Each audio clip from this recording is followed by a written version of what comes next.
তো গাইজ নমস্কাৰ, কি খবৰ আপোনালোকৰ? আৰু সকলো অসমবাসী ৰাইজলৈ মোৰ তৰফৰ পৰা পবিত্ৰ ঈদ উল ফিতৰৰ আন্তৰিক অভিনন্দন শুভেচ্ছা জ্ঞাপন কৰিছোঁ। এতিয়া গৈ আছোঁ চুলি কাটিবলৈ, যিহেতু ঈদ অহাকালি আজি চৌদি আৰবত ঈদ হৈ আছে।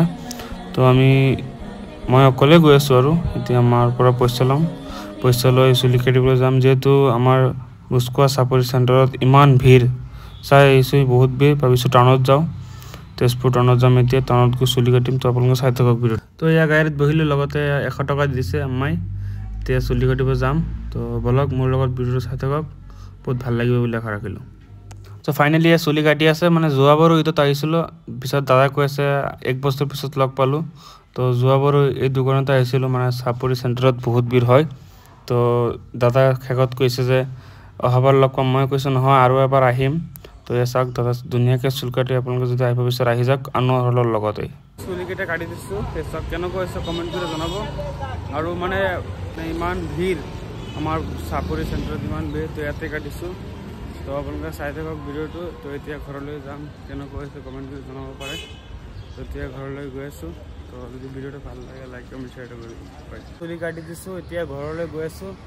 তো আমাৰ চাপৰি চেণ্টাৰত ইমান ভিৰ, কি ক'ম, এটা দোকান বাকী ভিৰ হোৱা নাই, ইমান ভিৰ। আজি ৰাতিলৈকে গোটেই ৰাতি ভিৰ থাকিব। তো ভাবিছোঁ যে টাউনতে যাওঁ। যোৱাবাৰ টাউনতে কাটিছিলোঁ, যোনটো দোকানত কাটিছিলোঁ, একেবাৰে কম প্ৰাইজত কাটিব পাৰিব।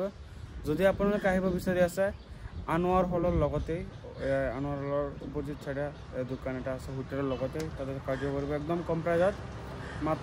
মাত্ৰ 100 টকাতে কাটিব পাৰিব, ইমান দামী নহয়। বহুতে ভাবে টাউনত গ'লে বহুত টকা লাগে চুলি কাটিবলৈ, কিন্তু ইমান দামী নহয়। মাত্ৰ 150 টকাত কাটিছোঁ ফেচ ৱাছ লৈ। তো বহুত ভাল লাগিছে আজি। একজেক্ট লোকেশ্যনটো হ'ল তেজপুৰ সদৰ থানা পাৰ হৈ আনোৱাৰ চিনেমা হলৰ লগতেই, একদম এটা হোটেলৰ লগতে ভিতৰত আছে। ভালকৈ চুলি কাটি দিব পাৰে। ধন্যবাদ, আপোনালোকে আহিব। তো চুলি কাটি ফাইনেলি ঘৰত আহি পালোঁ। তো এয়া চাওক কি ধুনীয়াকৈ চাফ চিকুণ কৰিছে সৰু ভাইটিয়ে। তো বহুত ভাল লাগিছে, আব্বাও লগতে কৰিছে, ময়ো কৰিছোঁ অলপ। তো বহুত ভাল লাগিছে। আৰু এই ঈদে সকলো অসমবাসী ৰাইজ তথা ইছলাম ধৰ্মৰ লোকসকলো যাতে ভাতৃত্ববোধ বজাই ৰাখে। ধন্যবাদ। জয় অসম, জয় হিন্দ, আসসালামু আলাইকুম warahmatullahi।